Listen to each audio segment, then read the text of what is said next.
Well, hello there, everybody. Welcome back to another episode of the Hybrid Ministry Podcast. We are now officially finished with the 6-part church social media framework.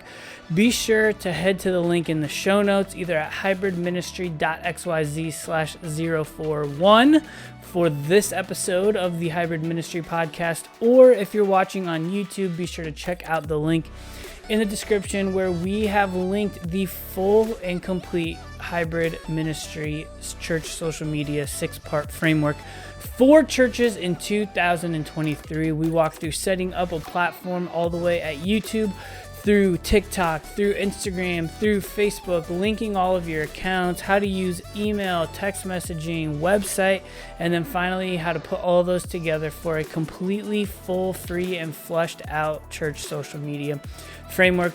We hope that you find that helpful, advantageous, beneficial. Just want to say thank you for watching. Thank you for sharing. The month of February and March have been our 2 highest downloaded months in the entire history of the podcast.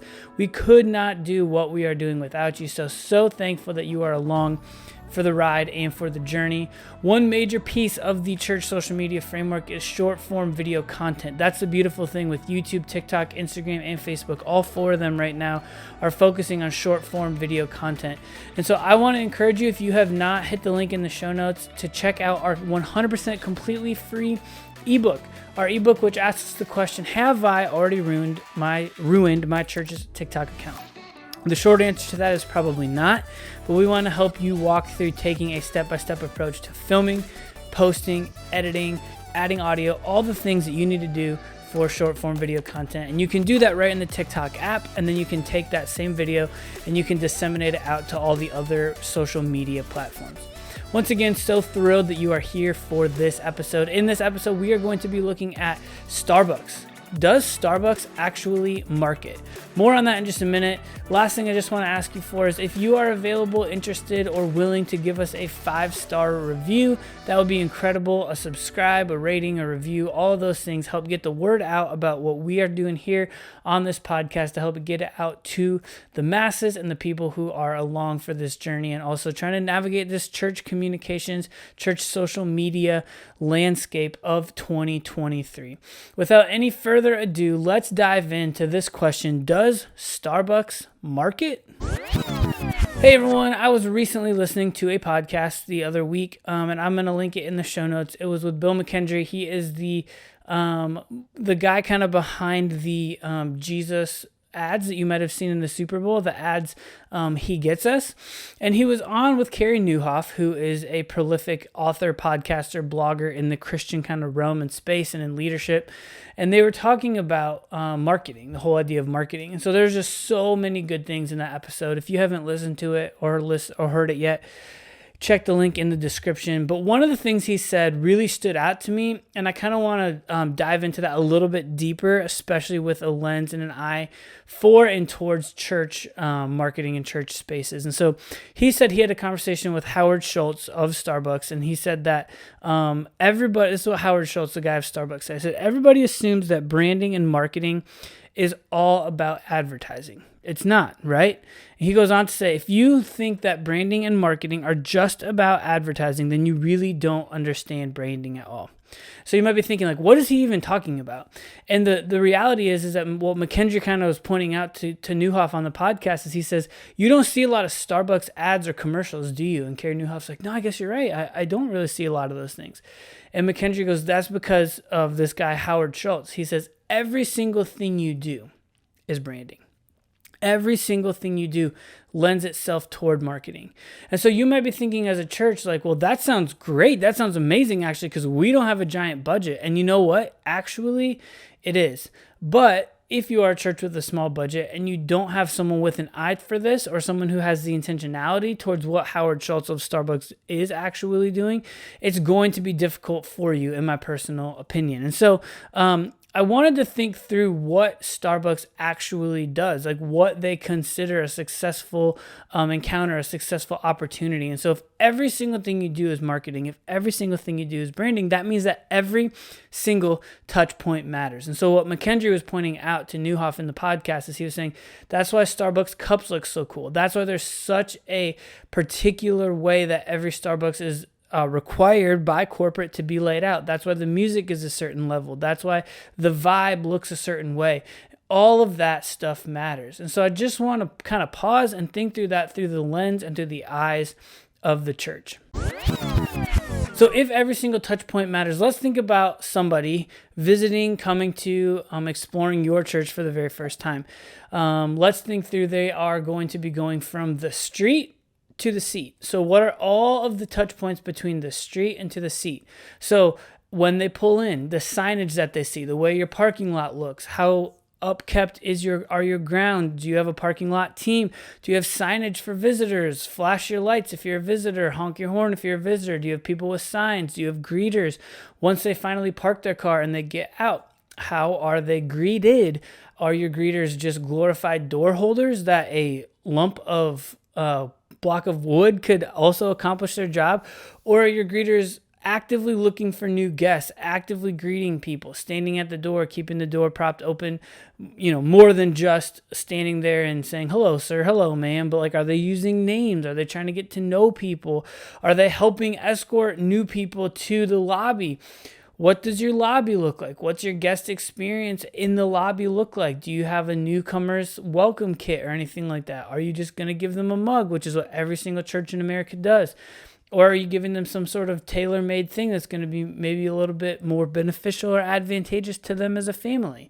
How is the kids' check-in process? As a dad of young kids, the kids' check-in process, when it's assumed that you know what's going on, is an absolutely awful experience. So what does that experience look like for people who have no idea what they're doing? Is it clear where they're supposed to go? What do they do if they're new? How do they fill out the information needed to get a kid checked in? How long does that process actually take? Is it clear where they're supposed to go? Are your room layouts clear? Is your building clean? Does your kids' area seem safe? Do you have safety? Do you have security? Do you have people with branded t-shirts for your church and all the way through? Finally, walking into the auditorium, how does the bulletin look? How does the actual auditorium look?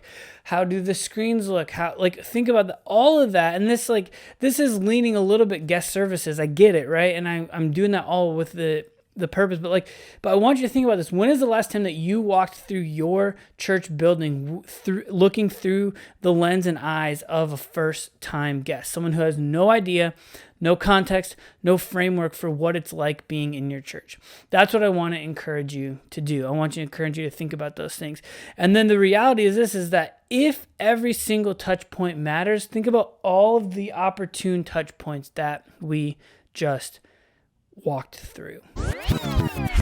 So let's talk about the reality of hybrid. This is the Hybrid Ministry podcast after all. And a lot of times we focus on digital because I think most churches do actually do a decent job, at least having their mind or their eyes set on the physical, or thinking about and thinking through what a physical experience is going to look like for somebody coming to your church, newcomer, or someone who's been going to your church for 100 years.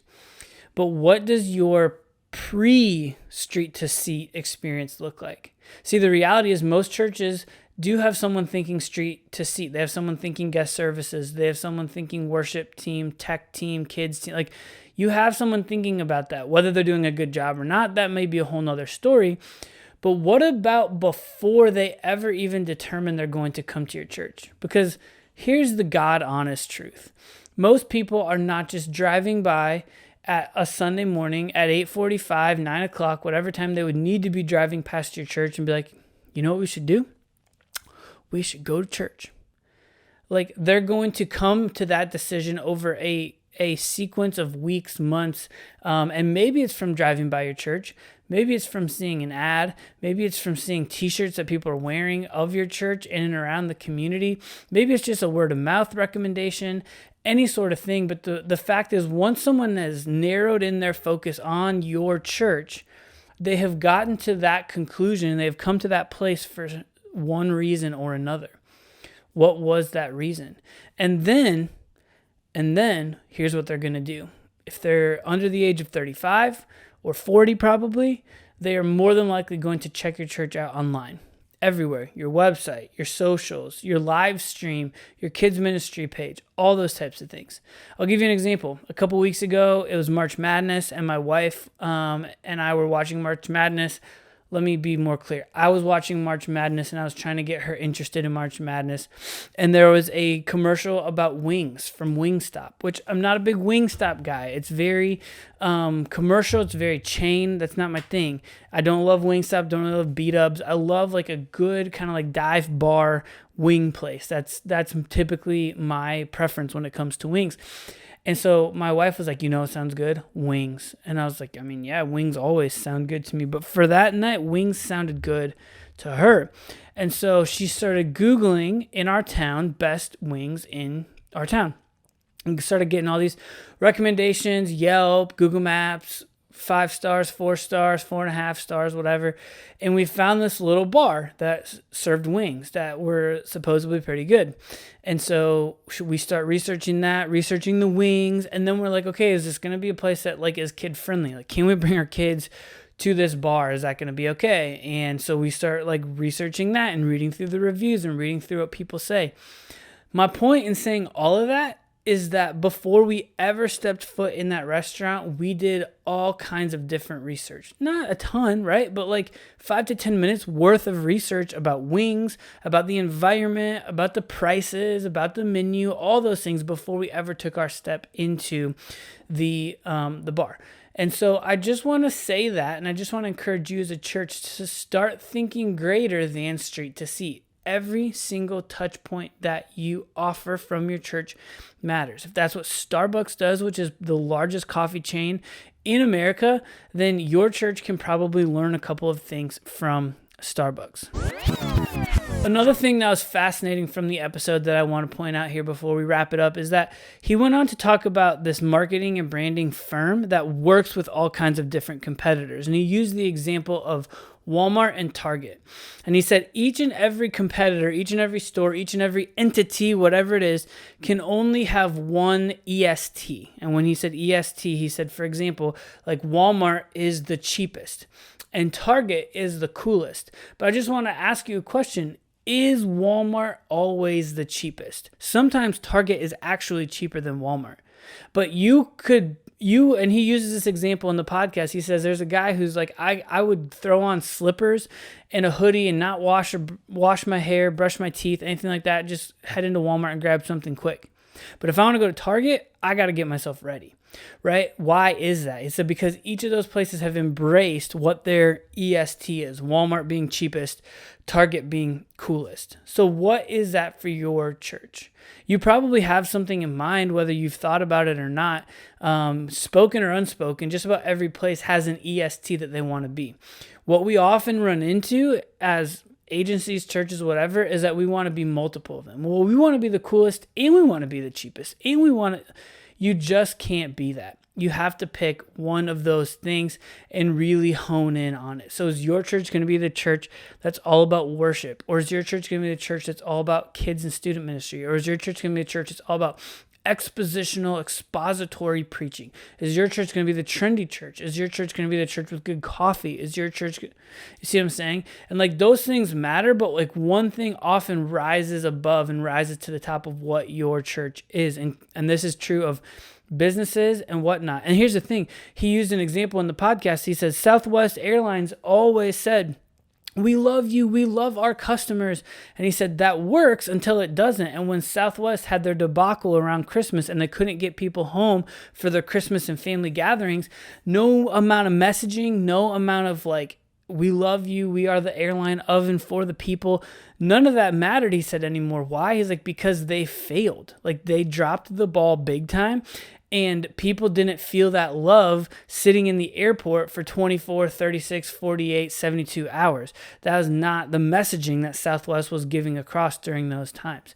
And so you can say what you are, but then you also have to turn around and deliver it. And so everything you do about your church, every single touch point that you make, it matters. So what are you going to do? What is that key core marker that you're going to be with your church. And listen, I would recommend, if you're a youth pastor, if you're a church communications person, a church social media person listening to this podcast, you're probably going to want to have a sit down with some upper level leadership around this conversation. If you're not a person at the table to have that conversation, ask your direct report, hey, how can we come up with this? And your church may already have had some of those things.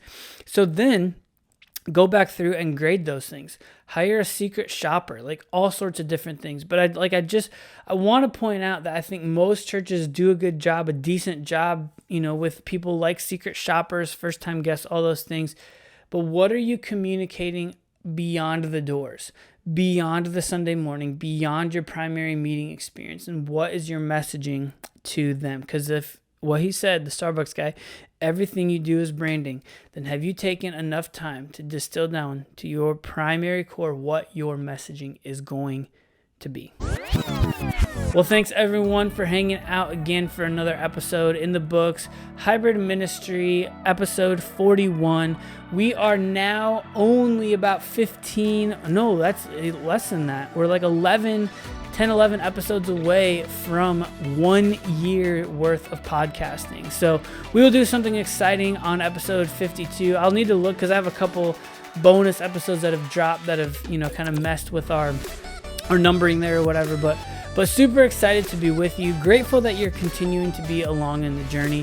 Hey, if you have questions, if you want to get in touch with me, follow me on YouTube, follow me on TikTok, hit me up in the DMs.